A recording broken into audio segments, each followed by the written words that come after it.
Assalamualaikum warahmatullahi wabarakatuh. So welcome to the tutorial of Enterprise Analysis and Design of Innovation and Organizational Laboratory. And in this tutorial video, we'll be talk about how to use Microsoft Excel for forecasting. And the following is a case study of forecasting for Alpha Nobler, an SME specializing in the furniture industry. And before making products, the SME will check the market first. And this is done to know the amount of production that will be done in the future. And to know the method used, you can see it from the historical data patterns of the SME. In general, there are 4 types of data patterns. There are horizontal, trend, cyclic, and seasonal. And it is known that Alpha Nobler SME has the production demand data for table over the past 10 years. Then process with forecasting for the next 3 years and choose the best method. Next, there is a table of table demands over the past 10 years. To determine the data pattern, Alpha Nobler SME can be analyzed by blocking from period 1 to period 10. And then go to Insert and select Linear Chart. And based on the visualization of the data patterns of the SME is horizontal, because it shows constant growth and decline over time.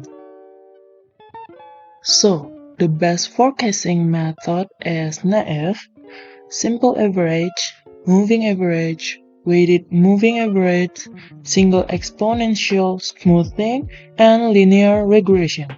The first forecasting method used is the basic naive forecasting technique. Why is it called naive? Because it forecasts the value at a particular point in time based solely on the most recent observation. And it's done by adapting the value from the previous time period to forecast, starting from the second period onwards, because it relies on actual demand data from the previous period. Then it can be dragged down until period 11. And then the question arises, how do we obtain the forecasted result for the next 2 periods? Since the data for periods 11, 12, and 13 are unknown, the forecasted result for this period will be based on the value from period 11. After obtaining the forecasted data, the next step is to calculate the error values. And why we need to find the error values? Because generally a forecasted result contains errors, and to find the error value, subtract the actual data from the forecasted data. And then we can drag it until the period 10. And to measure the performance of the forecasting methods, there are 3 indicators. There is MAD, MSE, and MAPI. For MAD, absolute values are required, because the error values must be positive, so that there are no negative results in MAD. In Excel formula, you can use the ABS function or absolute.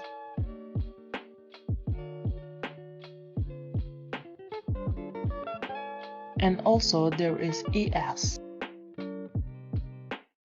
After obtaining the absolute error values, we can calculate the MAE by summing the total absolute errors values and then dividing by the number of the forecast data points. So the MAE value for the naive method is 671. And moving on to the second technique, which is mean square error, MSE, as the name suggests, it involves finding the square of the error values. In Excel, you can use the power function or the caret symbol to raise a value to a power.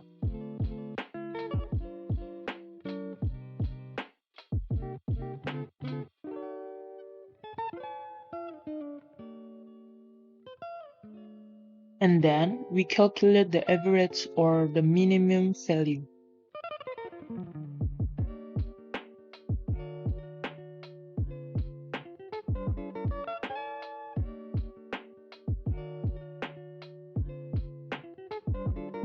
The final technique is mean absolute percentage error, or you can call it MAPE, used to measure the average percentage error of the forecast relative to actual values. In Excel, the formula starts with the ABS function, followed by the actual demand minus the forecast value, all divided by the actual demand, then multiplied by 100 since this indicator is in percentage.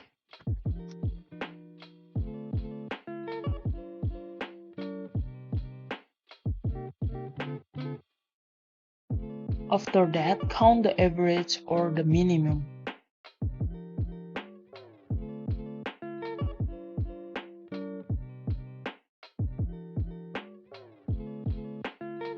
Next, forecasting using the simple average method based on the average of all past data.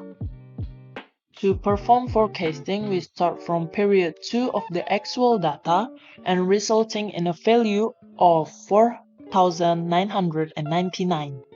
After that, the forecast for period 3 is obtained by summing the values of the period 1 and 2, then dividing by the number of periods, and then resulting in a forecast value of 5,600.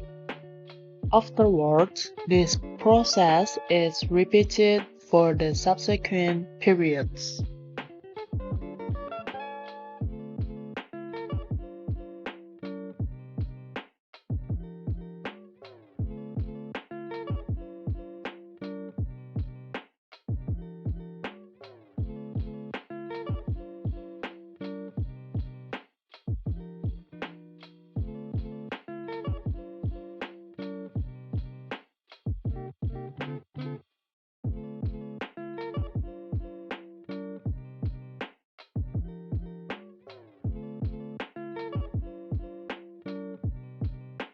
Then the forecast result for periods 11 and 12 for the simple average methods are the same. However, forecasting will be repeated to verify the forecast results.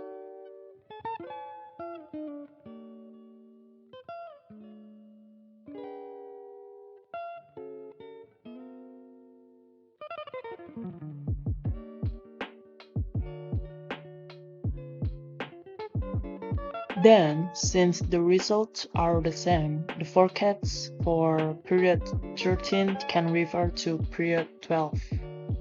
Then, after completing the calculation for MAE, MSE, and MAPE, the result will automatically follow as in the previous model. To apply the moving average method, which is a simple technique used to forecast future values based on the average of previous values. For example, in this case, for a 3-period moving average, we start by filling in the forecast value for period 4. And in this method, we use the Excel formula average function within parentheses specifying the 3 previous periods. In this case, the forecast value for period 4 is obtained as 5,481, and then it can be dragged down until period 11, after which is forecasting can be repeated to obtain forecast result for periods 12 and 13.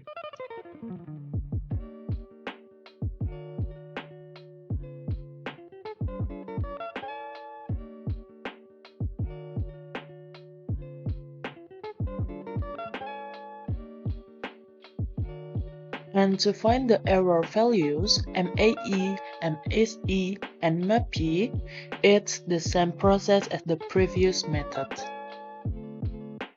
Next, in the weight moving average method, weights are assigned to each historical data point. For example, if there are 3 weights 0.2, 0.3, and 0.5, the total weight must equal 1. Since there are 3 weights, forecasting is done starting from period 4 in Excel. By multiplying the historical data with the assigned week, the formula in Excel for the forecast is calculated as the first week multiplied by the first period plus the second week multiplied by the second period and the third week multiplied by the third period.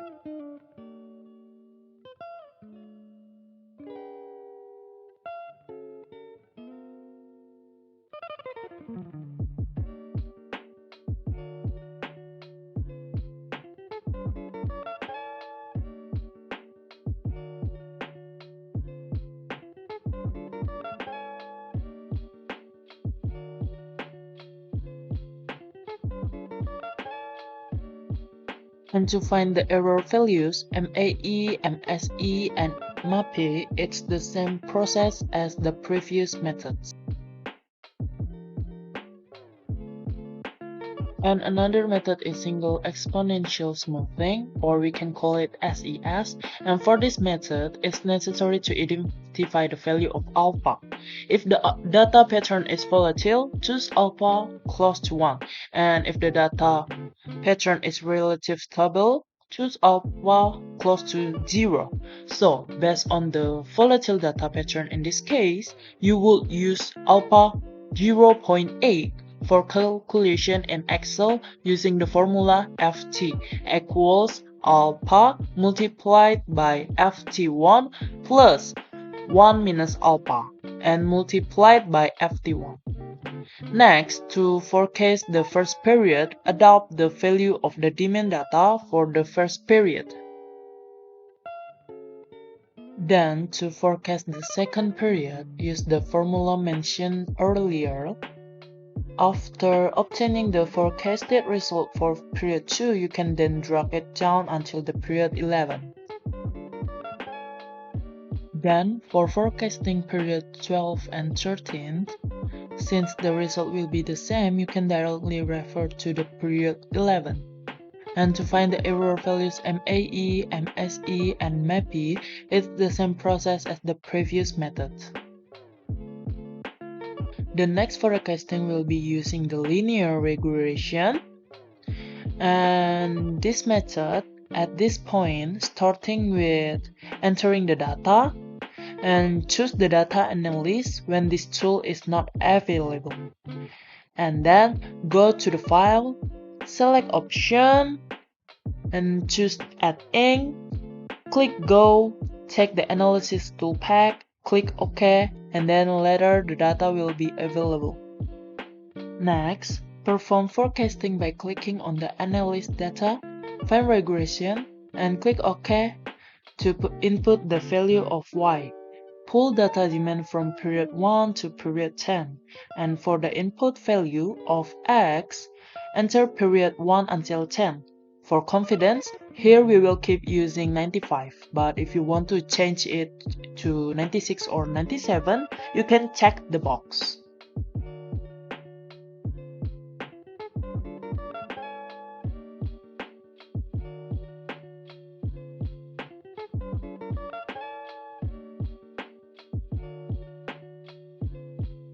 From that function, the basic formula of the linear regression method is that ft equals a times x plus b, where x is a variable, 1 as the value of a multiplied by x as the period or n plus the intercept as b. After obtaining the result, you can directly drag downwards to find the error value and the mean absolute deviation value, just like in the previous method.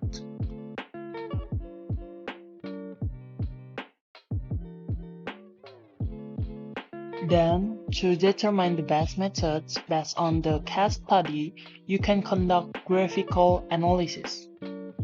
Alright, to evaluate which method is the best for the forecasting case, you can implement a double standard by comparing the actual demand data with all the forecast data. The first step is to examine which graph closely align with the historical demand data.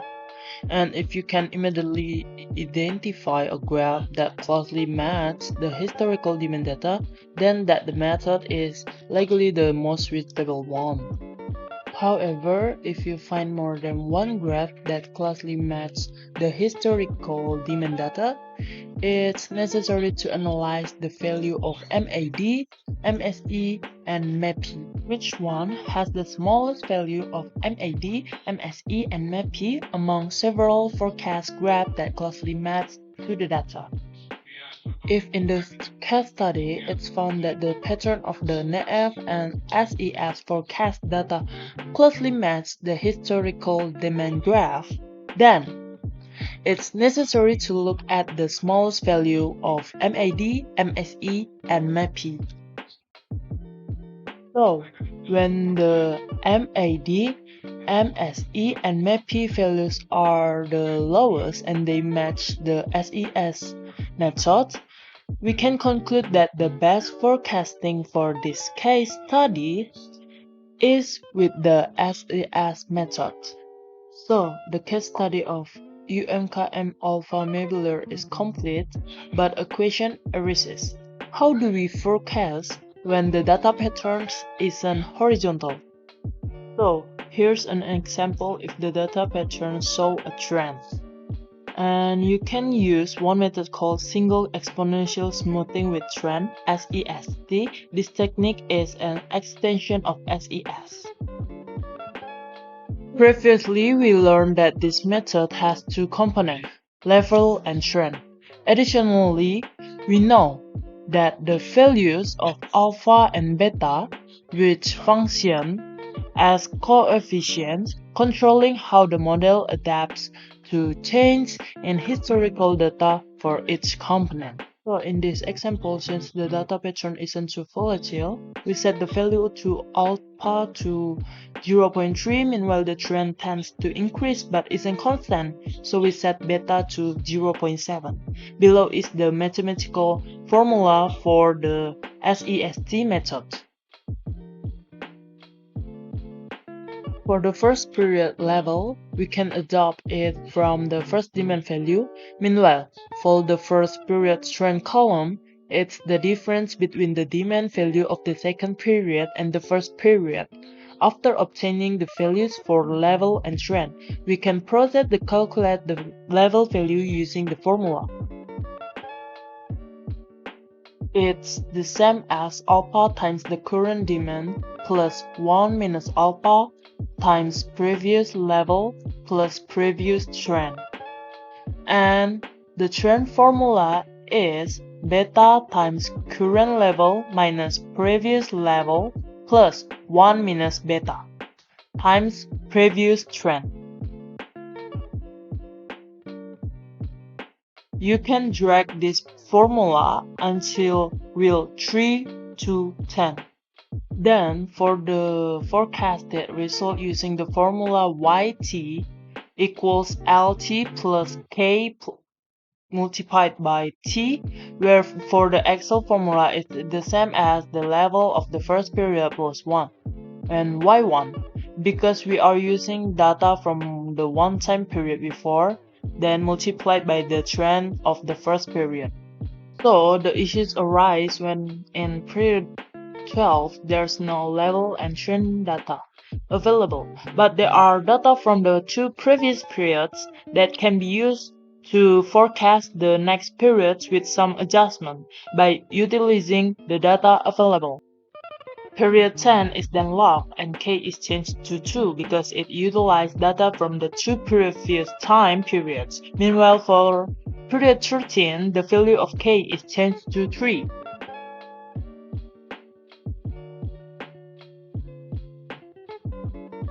The last method is called cold winters for seasonal and cyclical data patterns. Although they are two different things, they both result in recurring data patterns. In the cold winters method, there are three components, level, trend, and the last one that can adapt to the data pattern. However, in this example, the data pattern is cyclical. Furthermore, mathematically, there are 4 equations. Additionally, there are values for alpha, beta, and gamma.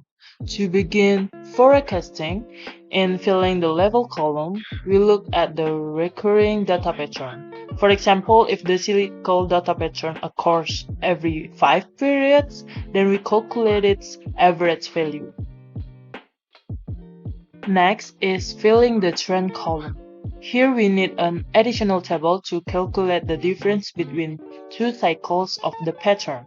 Move the first 5 periods of the cycle to an additional table and then take the 5 next periods of the cycle. Calculate the difference between the second cycle and the first one. Then divide by 5 since the pattern repeats every 5 periods. And the trend value is obtained from the average, which is 79.8.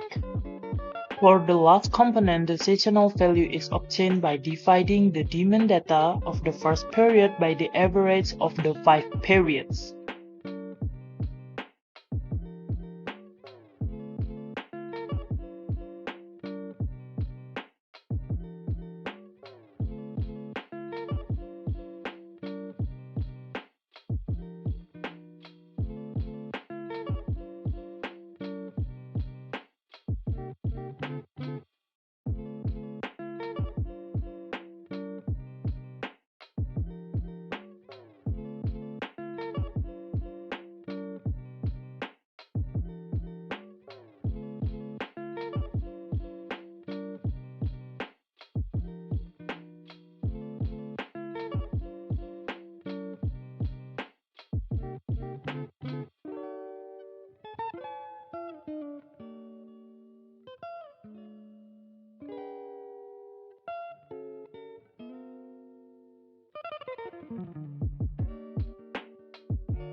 Find the errors values such as MAD, MSE, and MAPI, you follow the same step as in the previous methods. And the forecasting software tutorial is now complete. Thank you for your attention, and I hope everyone can understand well the forecasting material. See you in the next software tutorial. Assalamualaikum warahmatullahi wabarakatuh.